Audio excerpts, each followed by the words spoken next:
اور ان لوگوں کے 5 بت بہت مشہور تھے جن کی پوجا کرنے پر پوری قوم نہایت ہی اصرار کے ساتھ کمر بستہ تھی، اور ان 5 بتوں کے نام یہ تھے: ود، سوا، یغوز، یعوق، نصر، جن کا تذکرہ پہلے کیا گیا ہے۔ حضرت نوح علیہ السلام 950 برس تک ان لوگوں کو آواز سنا سنا کر اس بت پرستی سے منع فرماتے رہے۔ بالآخر طوفان میں غرق ہو کر سب ہلاک ہو گئے، مگر شیطان اپنی اس چال سے باز نہیں آیا اور ہر دور میں اپنے وسوسوں سے جادو سے لوگوں کو اس طور پر بت پرستی سکھاتا رہا کہ لوگ اپنے صالحین کی تصویروں اور مجسمے بنا کر پہلے تو کچھ دنوں تک ان کی زیارت کرتے رہے اور ان کے دیدار سے اپنا دل بہلاتے رہے، پھر رفتہ رفتہ ان تصویروں اور مجسموں کی عبادت کرنے لگے۔ اس طرح شرک و بت پرستی کی لعنت میں دنیا گرفتار ہو گئی اور خدا پرستی اور توحید خالص کا چراغ بجھنے لگا، جس کو روشن کرنے کے لیے انبیاء سابقین یکے بعد دیگرے برابر مبعوث ہوتے رہے۔ عصر جاہلیت میں ملک عرب میں بت پرستی کا عام رواج تھا اور لوگ مختلف انداز میں اپنے بتوں کو پوجا کرتے تھے۔ اس زمانے میں کعبہ مکمل بت خانہ میں تبدیل ہو چکا تھا، جس میں 360 سے زیادہ اقسام اور مختلف شکل و صورت کے بت رکھے ہوئے تھے، اور کوئی قبیلہ ایسا نہ تھا جس کا بت وہاں موجود نہ ہو۔ حج کے زمانہ میں ہر قبیلے کے لوگ اپنے بت کے سامنے کھڑے ہوتے، اس کی پوجا کرتے اور اس کو اچھے کاموں سے پکارتے تھے۔ ظہور اسلام سے قبل یہود و نصارہ بھی، جو کہ اقلیت میں تھے، جزیرہ نما عرب میں آباد تھے۔ یہودی اکثر شمال عرب کی گرد و نواح کے علاقوں مثلاً یثرب، وادی کرا، تیما، خیبر اور فدق میں رہا کرتے تھے، جبکہ عیسائی جنوب میں یمن اور نجران جیسی جگہوں پر بسے ہوئے تھے۔ انہی میں چند لوگ ایسے بھی تھے جو وحدانیت کے قائل اور خدا پرست تھے، اور وہ خود کو حضرت ابراہیم علیہ السلام کے دین کا پیروکار سمجھتے تھے۔ مورخین نے ان لوگوں کو حنفاء کے نام سے یاد کیا ہے۔ پروردگار عالم نے پیغمبر اسلام کے ذریعے انہیں گمراہی سے نجات دلائی اور آپ کے وجود کی برکت سے انہیں جہالت کے اندھیرے سے باہر نکالا۔ جب ہم بت پرستوں کے گوناگوں عقائد کا مطالعہ کرتے اور ان کا جائزہ لیتے ہیں تو اس نتیجے پر پہنچتے ہیں کہ انہیں اپنے بتوں سے ایسی زبردست عقیدت تھی کہ وہ ان کے خلاف ذرہ برابر بھی توہین برداشت نہیں کر سکتے تھے۔ اسی لیے وہ ہمیشہ حضرت ابو طالب کے پاس جاتے اور ان سے پیغمبر کی شکایت کیا کرتے تھے اور کہتے تھے کہ وہ ہمارے خداؤں کو برا بھلا کہہ رہے ہیں اور ہمارے دین و مذہب میں برائیاں نکالتے رہتے ہیں۔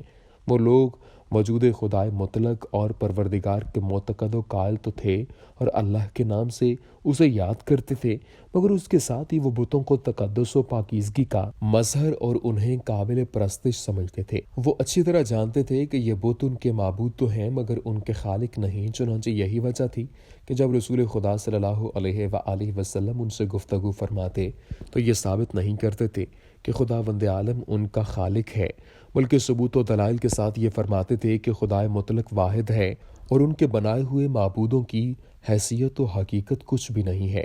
کہا جاتا ہے کہ خانہ کعبہ کے اندر اور باہر حرم میں 360 بت رکھے ہوئے تھے۔ خاتم النبیین حضرت محمد مصطفیٰ صلی اللہ علیہ وآلہ وسلم کی بعثت ہوئی تو خانہ کعبہ اسی طرح بت خانہ بنا ہوا تھا۔ اس سماج میں گنتی کے چند افراد ایسے بھی تھے جو بت پرستی سے نفرت کرتے تھے اور ایک خدا کو ماننے والے تھے، لیکن وہ خاموش تھے۔ اللہ کے رسول صلی اللہ علیہ وآلہ وسلم بھی بعثت سے قبل توحید کی شیدائی اور بت پرستی سے متنفر تھے۔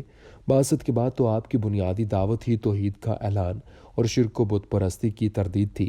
آپ نے 2-2.5 برس خفیہ اور انفرادی طور پر دعوت کا کام کیا۔ اس کے بعد اعلان اپنی دعوت پیش کی۔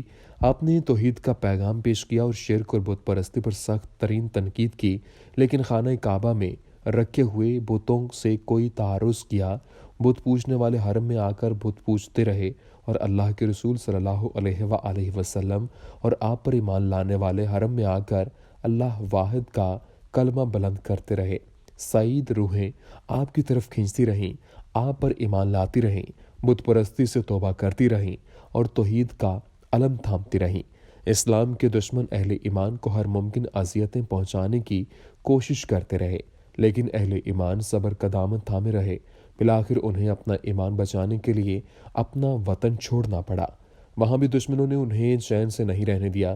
کئی جنگیں ہوئیں، لیکن ایک وقت ایسا آیا جب اللہ کے رسول صلی اللہ علیہ وآلہ وسلم اہل ایمان کے ساتھ مکہ میں فاتحانہ داخل ہوئے۔ اقتدار پر قابض ہونے کے بعد آپ نے پہلا کام یہ کیا کہ خانہ کعبہ کو بتوں سے پاک کیا۔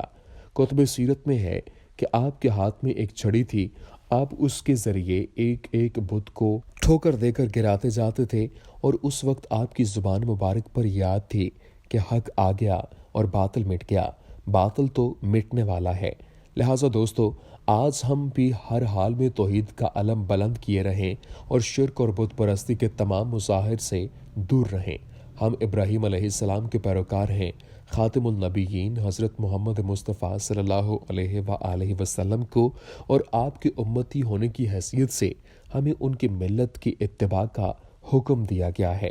ہم ابراہیمی نظر پیدا کرنے کی کوشش کریں، ہماری پہچان عقیدہ توحید سے ہو اور ہم شرک و بت پرستی سے کسی بھی حال میں سمجھوتا نہ کریں۔ ہم توحید پر مبنی اپنی دعوت پیش کرنے میں ذرا بھی کوتاہی نہ کریں۔ انفرادی طور پر اجتماعی مجلسوں میں، کھلے چھپے دن رات مذاکروں کی محفلوں میں، جہاں بھی ہمیں موقع ملے، بے کم و کاست دعوت توحید پیش کرنے میں ذرا بھی جھجک سے کام نہ لیں، اسے اپنی زندگی کا مشن بنا لیں۔ انشاءاللہ ہماری کوشش بار آور ہوں گی، سعید روحیں دعوت حق کو قبول کریں گی اور ہمارا ملک نغمہ توحید سے گونجے گا۔ خانہ کعبہ کی مثال ہمارے سامنے ہے، اور اللہ کے رسول صلی اللہ علیہ وآلہ وسلم کا اسوہ بھی خانہ کعبہ عرصے تک بت خانہ بنا رہا۔ آپ کی اور آپ کے صحابہ کی پہم کوششوں سے وہ توحید کا مرکز بنا۔ دنیا میں اب دوبارہ اللہ کے گھر یعنی کئی مسجدوں کو بت خانہ میں تبدیل کیا جا رہا ہے۔ اللہ کی قدرت سے بعید نہیں کہ ہماری کوششوں سے نہ صرف وہ پھر اللہ کا گھر بن جائے، بلکہ دوسرے بت خانوں سے بھی توحید کی صدا بلند ہونے لگے۔ دعا ہے اللہ ہمیں ایمان پر ہی زندہ رکھے اور ایمان پر ہی موت دے، آمین یا رب العالمین۔ السلام علیکم ورحمۃ اللہ وبرکاتہ۔